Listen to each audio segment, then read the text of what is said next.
నేటి నుంచే రుణమాఫీ పథకాన్ని అమలు చేస్తామని ముఖ్యమంత్రి రేవంత్ రెడ్డి ప్రకటించారు. లక్షలోపు ఉన్న రుణాల సొమ్ముని ఇవాళ సాయంత్రం కల్లా రైతుల బ్యాంకు ఖాతాల్లో వేస్తామన్నారు. భూమికి సంబంధించిన పట్టాదారు పాస్ పుస్తకంపై రుణం ఉన్న ప్రతి రైతు కుటుంబానికి 2 లక్షల రుణమాఫీ పథకం వర్తిస్తుందని చెప్పారు.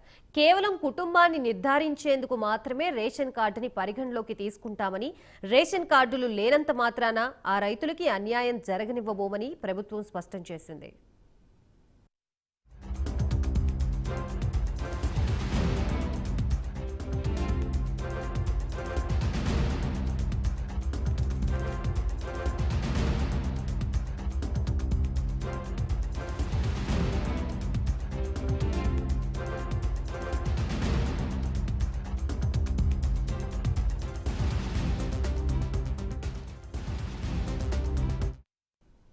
రైతులకు రుణమాఫీకి అవసరమైన ఏర్పాట్లు పూర్తయ్యాయి. ప్రభుత్వ నిర్ణయంతో అన్ని జిల్లాల్లో రైతులకి లబ్ధి చేకూరనుంది. ఎన్నికల మేనిఫెస్టోలో భాగంగా కాంగ్రెస్ పార్టీ రైతులకు 2 లక్షల లోపు రుణాలు మాఫీ చేస్తామని ప్రకటించింది.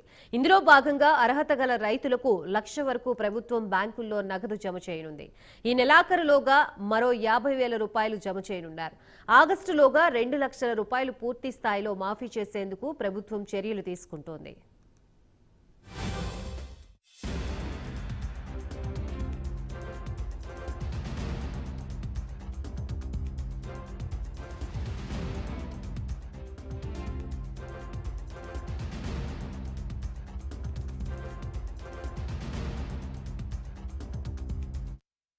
రుణమాఫీలో భాగంగా 2018 డిసెంబర్ 12 నుంచి 2023 డిసెంబర్ 9వ తేదీ మధ్య కాలంలో తీసుకున్న 2 లక్షల లోపు రుణాలు మాఫీ చేయనుంది.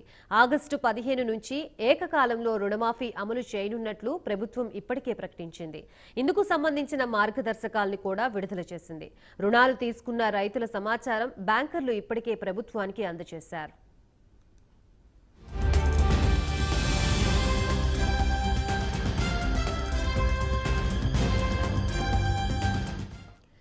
రైతు కుటుంబాన్ని గుర్తించడానికి ఆహార భద్రతా కార్డు వివరాలు ప్రామాణికంగా రుణమాఫీ ఉంటుందని ప్రభుత్వం మార్గదర్శకాల్లో పేర్కొంది. రాష్ట్రంలో ఉన్న షెడ్యూల్డ్ వాణిజ్య బ్యాంకులు, ప్రాంతీయ గ్రామీణ బ్యాంకులు, జిల్లా సహకారం కేంద్ర బ్యాంకుల నుంచి రైతులు తీసుకున్న పంట రుణాలకు ఈ పథకం వర్తించనుంది. ఈ పథకం అమలు కోసం ప్రతి బ్యాంకులో ఒక నోడల్ అధికారిని నియమించగా ఆ అధికారి నేషనల్ ఇన్ఫర్మేటిక్ సెంటర్కు సమన్వయకర్తగా వ్యవహరించనున్నారు.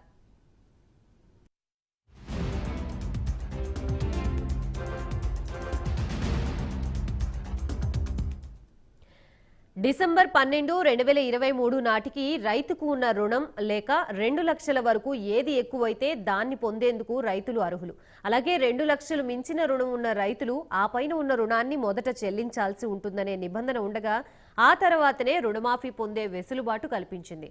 ఒకవేళ 2 లక్షల కంటే ఎక్కువ రుణం ఉన్న పక్షంలో కుటుంబంలో మహిళల పేరిట ఉన్న రుణాన్ని మొదట మాఫీ చేయనున్నారు. అనంతరం పురుషుల రుణమాఫీ చేస్తారు.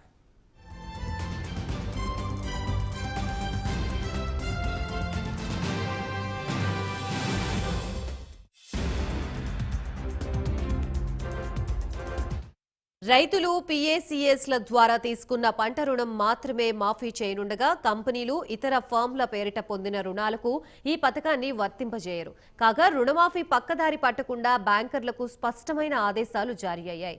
రుణమాఫీ కోసం ప్రభుత్వం విడుదల చేసిన నిధుల్ని బ్యాంకర్లు ఇతర ఖాతాల్లో జమ చేసుకుంటే కఠిన చర్యలు తీసుకుంటామని ప్రభుత్వం హెచ్చరించింది. కాంగ్రెస్ ఎన్నికల మేనిఫెస్టోలో ఇచ్చిన హామీ మేరకే ఫేజ్ 1 కింద ఇవాళ రైతులకు 1 లక్ష వరకు రుణమాఫీ చేస్తూ ఉండటంతో ఘనంగా సంబరాలు నిర్వహించేందుకు ఏర్పాట్లు జరుగుతున్నాయి. ఇవాళ సాయంత్రం లోపు బ్యాంకుల్లో రుణమాఫీ నగదు జమ చేయగానే మంత్రులు, ఎమ్మెల్సీలు, ఎమ్మెల్యేలు లబ్ధిదారులతో కలిసి సంబరాల్లో పాల్గొనున్నారు.